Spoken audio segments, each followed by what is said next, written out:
Se os carballos falasen é un libro de poemas que comeza a nacer, digamos, as poesías que están aquí recollidas comezan a nacer no ano 2005, cando eu terminei de escribir o meu primeiro romance, As Sete Fontes, e descubrí que non había lugar para el na Galiza, nas editoras galegas. Foi como unha decepción, e a poesía veume resgatar desa morte cultural que sentía eu. E entón foi como unha xanela libertadora para min, e eu descubrí a poesía nesa necesidade. Nunca pensara en escrever poesía, e foi aí que a poesía veu a collerme no colo e a resgatarme desa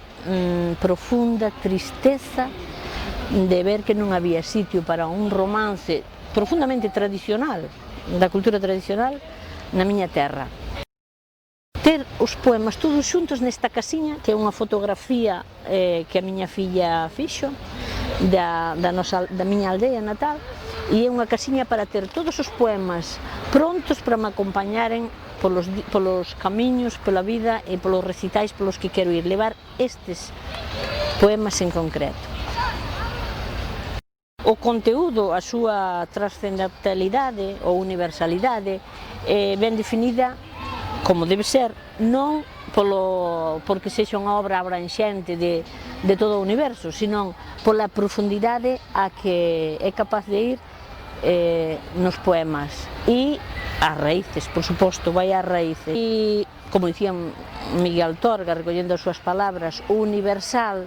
é o local sen muros. Entón, se tiramos os muros do noso saber e do noso coñecemento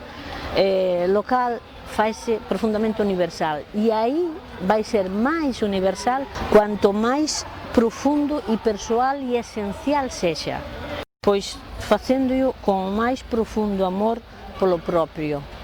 con amor pola esencia que vai a resgatar o profundo saber das raíces do noso máis sagrado mundo tradicional, ancestral, o noso mundo de pedra, o noso mundo de carballos e fontes.